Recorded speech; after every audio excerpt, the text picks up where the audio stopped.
Most weight loss plans are one size fits all, not taking into account each person's individual needs. Noom is here to change that. Noom Weight uses psychology. That's why they say losing weight starts with your brain. But it also takes into account your unique biological factors, which also affect weight loss success. The program helps you understand the science behind your eating choices and why you have cravings. Everyone's journey is different, so your daily lessons are personalized to you and your goals. One of the great things about Noom is that it's nourishing instead of restrictive. They focus on progress instead of perfection. You don't have to give up carbs, or anything for that matter. Have cravings? Food FOMO? Noom can help you lose weight while still enjoying your favorite foods. To date, Noom has helped more than 5.2 million people lose weight. Stay focused on what's important to you with Noom's psychology and biology-based approach. Sign up for your trial today at Noom.com. That's Noom.com.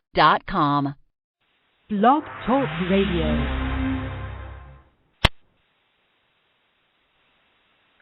Hello and welcome to Leadership Strategies for Women Radio. My name is Ellie Nieves and I'm a women's leadership speaker and coach. I'm also the founder and president of Leadership Strategies for Women. I work with and speak for companies, organizations, and associations that want to develop their emerging leaders into effective managers and executives. I also coach women who want to achieve more, both personally and professionally. Through my speaking and coaching programs, I help individuals and organizations to develop leadership skills and set strategic goals that will help them to achieve their vision for success. To learn more, please visit my website at leadershipstrategiesforwomen.com. The title of our show today is A Seat at the Table, and our guest is Leslie Bradshaw. Leslie Bradshaw is the president, COO, and co-founder of Just3, a creative interactive agency specializing in data visualization, UX, and social strategy and visual storytelling. Named one of the top 5 female executives in the technology industry by Fast Company, Leslie has been described as the operational energy behind Just3's explosive growth and international success. Beyond that, the Wall Street Journal has recognized Leslie not only as a top woman in tech under 30, but also the brains driving the company forward. Since joining in 2006, she has grown the company's revenues over 4,000% and built a transnational operations system to coordinate across 5 physical offices, 30 full-time employees, and hundreds of contractors worldwide. Leveraging her background in economics, anthropology, and gender as a Phi Beta Kappa, graduate of the University of Chicago, Leslie is a trusted strategist and consultant for top brands including Intel, Nike, C-SPAN, Pfizer, and Google. A native of Northern California and Oregon, and a farmer at heart, Leslie also writes for Forbes on the topic of female entrepreneurship. Leslie, welcome to the show. Thank you so much, Ellie. It's so wonderful to be here with you and all of your listeners. Well, I just shared some really great information about you, but can you share a little bit about yourself from your perspective with our listeners? So from my perspective, I grew up with 2 of the hardest working parents that I think were ever put on this planet. My mother she had a small business as an accountant, and my father was a mechanic and worked not only on cars but also eventually on ski lifts, and worked his way up over the course of 13 years from being a ski lift operator to a snow patrol person to the general manager. So I've just watched 2 kind of entrepreneurial, kind of pioneering spirits without really kind of formal college degrees work incredibly hard, and that was really how I was brought up. So when people say, gosh, Leslie, you work really long hours, you work hard, I just said, well, that's how I was raised, and I didn't know there was any other way to do it. So that's a big part of who I am as a leader and who I am as a person, is my parents. That's wonderful. It's always great when we have those examples right at home that can really lead the path for us. Absolutely. And, and another part of that that I always love to share is, having that farm background, having my ancestors come across the Oregon Trail 6 generations ago, and we're not talking about the video game, we're talking about the real thing. And with that, our ancestors settled in both Idaho and in Oregon, And we've had farming as a part of our heritage for a very long time. We're now the owners of Bradshaw Vineyards, which is a Pinot Noir grape farm, and we produce a number of tons every year, and this is going to be our 15th harvest. So I've been harvesting grapes and cultivating that crop with my family ever since I was in middle school. So that's also been a part of my upbringing, is just understanding agriculture and patience and really kind of putting your eggs in one basket and hoping for that good harvest once a year to make an income. What a wonderful background to, from farming to technology. I mean, you just run the gamut there. That's awesome. Well, thank you. Yeah, I always say, whenever I'm working hard on my computer, I have lots of tabs open. It's kind of like multitasking on the farm. I look at my mom, and she's watering the plants over here and moving the tractor and baling hay and kind of doing all sorts of stuff. It's kind of like having a chat window open while you're also emailing, while you're also trying to talk on the phone. So it's a little bit more relaxing, but not nearly as rewarding at some level as farm work. Great. Leslie, you wrote a great article on Forbes Online entitled "Why Women Having a Seat at the Table is Not Enough." What was the premise for that article? That article is really born out of Sheryl Sandberg, the COO of Facebook, her talk at TED Women, where she was talking about how more women need to sit at the table. And she was giving this great story about how George Bush visited Facebook, and one of his chief staffers was with him, and she kind of shied away, and she kind of stood back on the wall, and Sheryl thought to herself, go ahead, take a seat at the table. It's okay. And she said, oh, no, I want everyone to have a seat. And she mentioned that a male counterpart, much younger, not nearly as important as this woman, just went ahead and just sat at the table like it was his destiny and his seat. So she really kind of implored women to take that seat at the table. And I took it another level, and I actually said, not only do we want to be at the table, but we also want to have that power seat at the table. And it's not just about having a volume of women present in the workplace, but it's also ensuring that women are taking leadership roles and stepping up and raising their hands and not being held back by, I wouldn't say so much institutional aspects, but also just their own self-confidence and their own schedule and their own, the things that are kind of coming on their docket that might hold them back, such as family or thinking about family planning. Right, and do you think that those are some of the reasons that women continue to lag behind? Are there any other reasons?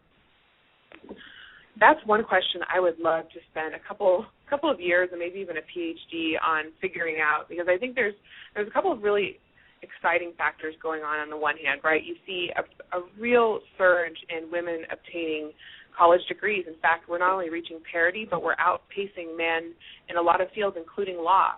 And we're not just talking about undergraduate, we're also talking about graduate degrees. So when you think about what makes a qualified candidate ready to lead within the workplace, it's going to be a college degree, it's going to be advanced education attainment. So that box is kind of checked.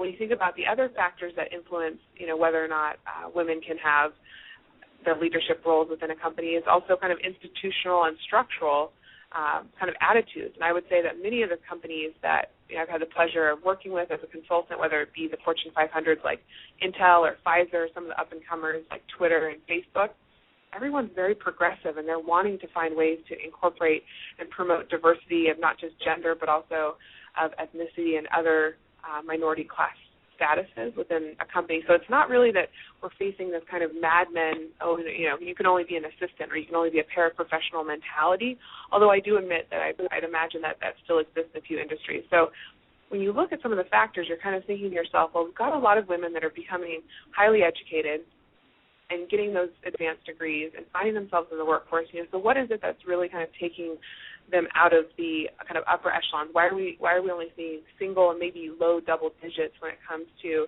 the C-suite, the CEOs, the CIOs, the CTOs, as well as just the overall executive layer? And one theory that I have, and again, this is not tested, but though I would like to test it, is that we have yet to see and fully realize the impact of a post-1950s world, a post-paraprofessional world.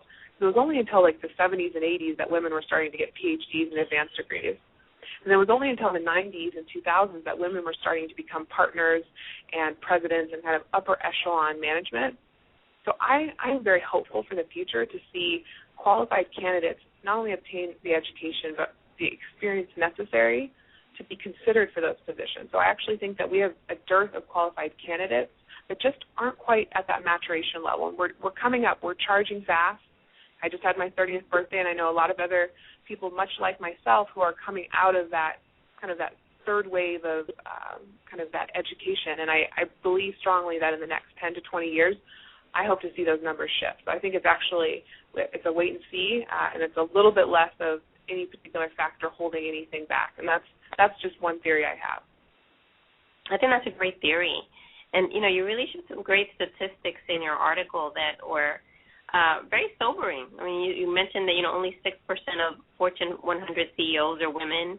Only 8% of technology startups are led by women. Only 9% of contributors on Wikipedia are women. And you also mentioned that only 13% of the top women billionaires worldwide are women. So what was your impression when you started to read through these statistics as you were doing your research for the article? It's interesting that one will find what one looks for at some level, right? So I was kind of looking for those shockers. I was looking for those statistics that really, kind of flew in your face, and as you said, kind of doesn't necessarily sit well with anyone trying to advance not just parity, but at least double digits, right? So on the one hand, I knew that going after certain areas, I was going to shine a light on an issue. On the flip side, and a campaign that's actually launching very soon that I'm excited that American Express has been doing with women-owned businesses, they've been looking at a lot of the census data. And they launched a report earlier in the year, and from that report, they're kind of extracting some really interesting insights. But the fact that there's 8.3 million women-owned businesses in the United States, that's a pretty exciting number. And out of the 13 major industries where, just tracking growth, 7 out of those 13 industries are growing because of women-owned businesses over men-owned businesses. So there's maybe in the small business numbers, I think we might find a little bit more of a good news story. And I also think that those numbers that we see now, I think, are representative of an older generation of talent pool, right? The qualified talent pool that a CEO of a Fortune 100 company would be coming out of would be a woman who probably graduated from college, maybe at the latest, the 70s, maybe the 80s. So when you really think about what's to come, there's going to be a larger qualified talent pool, while at the same time some societal things are happening where you have more stay-at-home dads, more flexible work hours, things that allow women to on-ramp and off-ramp in a more fluid way. And we have yet to see those policies take stronger hold because they've only really been introduced, I would say, in the last decade. So I'm again very hopeful to see those numbers that were in my article change as kind of the years march on, and then also to look deeper. And I'm excited to write a good news article about some of the small business data that American Express and the census kind of uncovered through kind of some of the research and analysis. So that will be coming out in the coming weeks that I hope your readers check out. Great. And what are some of the steps that you believe women can begin to take to close that leadership gap? I would say it's a really threefold thing that I would recommend that women do. First and foremost, it's about confidence and exuding the confidence that you need. And I heard kind of I believe it's a bit of a made-up statistic, but 9 out of 10 women, their first job they're offered, the first salary they're offered, they accept it. 9 out of 10 men negotiate for something higher.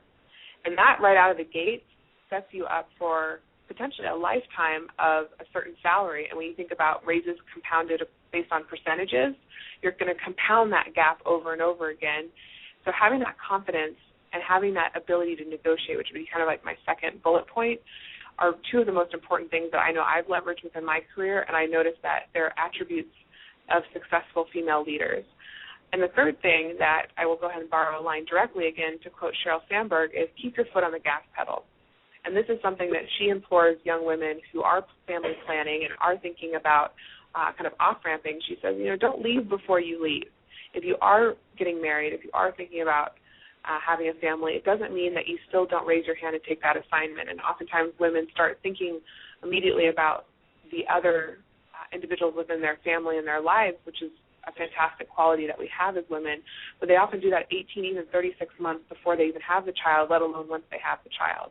So the idea that you stay engaged and you keep taking the risks and keep taking the opportunities within your career so you don't find yourself not only having to off-ramp to have the child, but also kind of off-ramping before and kind of mentally off-ramping and passing up opportunities. So confidence, negotiation, and keep that foot on the gas pedal. Wonderful. And Leslie, you're a successful woman in your own right. What are some of the leadership strategies that help you get ahead in your career?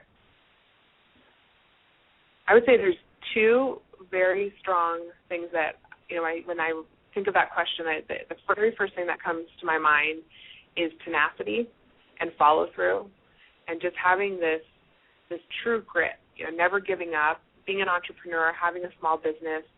You're going to have ups and downs. You're going to have times when things are really good and you think, oh, gosh, this is so great. And there's other times when you're up late at night, you're working on proposals, and you're trying to make everyone happy, and it's just not working. And some people would give up at those moments, but I've put it all in perspective and kind of rode the waves. And there's definitely been many waves over the last 6 years of running Just 3. And the second thing I would say would be compassion. And this is something that my mother has really instilled in me since a very young age, but just understanding and having that empathy for whether it be an employer, an employee, a coworker, a contractor, a client, a vendor. Everybody, you just never know what's going on. I just had one of my vendor partners, he became a father this morning, and he just sent me a report, and I sent a follow-up email, he didn't write me right back, and then I heard later on from a colleague that he just had to run to the hospital. So you just kind of never know what stage of life people are in, what kind of day they're having. So I've always tried to exercise as much compassion and empathy as possible as a leader, and I think that's a trait that both the tenacity and that compassion, whether you're a male or a female leader, is incredibly important. So wonderful trait, and thank you for mentioning that. I think that when we think about leadership, we think about things that we do to get ahead, but not necessarily the sentiments that we should have towards others as we reach those goals. So, Leslie, what's next for you? Well, what's next is actually already in flight. I moved my company's headquarters from Washington, D.C., where it's been located since our founder really started it in 2002 as a freelance business, and then I helped incorporate in kind of 2006, 2007, 2008 was really our first kind of big year. And we've been out there for a very long time. Now we're out in Los Angeles. So I'd say, about a month and a week, I've been now in Los Angeles getting our team set up on the east side of L.A., and it's been a lot of fun. It's been really warm but not humid like it is in D.C., and we've had an opportunity to be a little bit closer to some of our West Coast clients, which has been wonderful, going to visit Intel in San Francisco and Portland, and we have Nike up in Portland as well, and we have Red Bull here in Los Angeles. So it's been nice to be a little closer, a little shorter plane ride, and also there's some incredible talent out here. As we all know, this is Hollywood, where people come to make their dreams come true, whether they're behind the scenes producing or on the screen. So we've been just bumping into some really interesting creative people that we're hoping to make some magical projects happen over the next couple of months. That's awesome, and we wish you a lot of success with that, Leslie. How can our listeners get in touch with you? They can do one of two things. They can tweet at me at Leslie Bradshaw, Leslie Bradshaw, or you can shoot me an email. My email is Leslie@jess3.com, Leslie@jess3.com. So we can email, we can tweet, and hopefully I can share additional nuggets if anybody would like to follow up with me. I'm very, very, very passionate about promoting and supporting other women, gaining that confidence and skill set to become the next generation of power seat holders. Well, Leslie, thank you so much for taking the time to share with women on our show today about why it's important for them to have a seat at the table. And we wish you a lot of success and much luck on all your endeavors out on the West Coast. Thank you so much, Ellie, and thanks everyone for listening today. Well, to all our listeners, thank you so much for tuning in.